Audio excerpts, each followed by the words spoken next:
નજર કરીએ આજના મુખ્ય સમાચાર ઉપર। આજરોજ ધુણસોલથી લાખણી સુધી અલગ અલગ ખેડૂતોના મુદ્દાને લઈ બાઇક રેલી યોજી લાખણી મામલતદારને આવેદનપત્ર આપ્યું અને જેમાં રસ્તામાં આવતા અનેક ગામડાઓમાં રેલીનું ખેડૂતો દ્વારા ઉમળકાભેર સ્વાગત કરવામાં આવ્યું। જેમાં બનાસકાંઠામાં ખેડૂતો અનેક મુદ્દે સરકાર સામે અવાજ ઉઠાવી રહ્યા છે, ત્યારે આજે ધુણસોલથી લાખણી સુધી ખેડૂત આગેવાન દોલાભાઈ ખાગડાની આગેવાની હેઠળ બાઇક રેલીનું આયોજન કરવામાં આવ્યું હતું। જેમાં આ રેલીમાં સ્વયંભૂ ખેડૂતો બાઇક લઈને જોડાયા હતા અને રેલી દરમિયાન દરેક ગામડે ગામડે રેલીનું સ્વાગત કરવામાં આવ્યું હતું।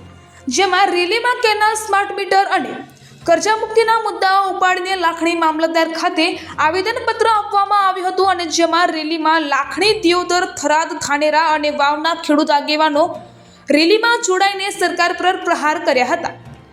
ખેડૂત આગેવાનોએ જણાવ્યું હતું કે બનાસકાંઠા લોકસભાનું પરિણામ એક ઉદાહરણ છે। જો સરકાર શાનમાં સમજીને ખેડૂતોની માંગણી નહીં સ્વીકારે તો બનાસકાંઠા જિલ્લો સરકાર સામે રહેશે, એમાં કોઈ નવાઈ નથી।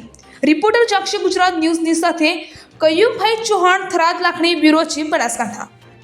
કયા મુદ્દે બાઇક રેલીનું આયોજન કરવામાં આવ્યું હતું અને કયા કયા મુદ્દે આજે સરકારને રજૂઆત કરી? આજે ખાસ કરીને બનાસકાંઠા જિલ્લાની અંદર જે તમામ ખેડૂતો દ્વારા લાખણી મામલતદાર કચેરીને આવેદનપત્ર અહીંયા મામલતદારને આપવાનો હતો અને એ મુખ્યમંત્રી સંબોધીને આપવાનો હતો કે અહીંયા બનાસકાંઠો જિલ્લો જે આંતરિયાળ વિસ્તાર, સાથે સાથે આખા ગુજરાતના જે ખેડૂતોની અત્યારની પરિસ્થિતિ જોઈએ કે પૂરતા ભાવ ન મળવાના લીધે ખેડૂત દિન પ્રતિદિન દેવા તળે દબાઈ ગયો છે।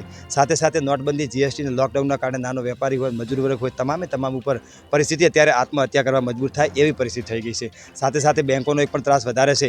તો અમે અત્યારે એ અમારો કર્જા મુક્તિનો મુદ્દો કે જે ઉદ્યોગપતિઓને લાખો કરોડ રૂપિયા માફ થતા હોય તો અમારા ખેડૂતોના સામાન્ય જનતાના પણ દેવા એ સરકાર સત્વરે માફ કરે। બીજો મુદ્દો જે ધાનેરાના આજુબાજુના જે 100 ગામ છે, એટલે કે ધાનેરા પ્રોપરની અંદર એક જે પાણી વિહોણા જે ખેડૂતો તરસી રહ્યા છે એમના માટે ધાનેરા વિસ્તારને નવી કેનાલ આપવામાં આવે તો એ કેનાલની પણ અમે માગણી કરી છે। અને ત્રીજો મુદ્દો છે અમારો જે છે એ જે સ્માર્ટ મીટર આવી રહ્યા છે એ ખેડૂતોને પડતા ઉપર પાટું છે અને કદાચ બેંકોથી અમે આત્મહત્યા ન કરી હોય, પરંતુ એવી પરિસ્થિતિ સર્જાય છે કે સ્માર્ટ મીટર અમે સાંભળીને અમારા રૂવાડા ઊભા થાય છે। તો સરકારને નમ્ર વિનંતી કે જો સંવેદનશીલની વાત કરતી હોય તો બનાસકાંઠાની અંદર મીટરની એન્ટ્રી ના કરે અને જો મીટરની સ્માર્ટ મીટર લગાવવાની જો એન્ટ્રી થઈ તો અમે સામે છીએ એ ધ્યાન રાખીને આવે।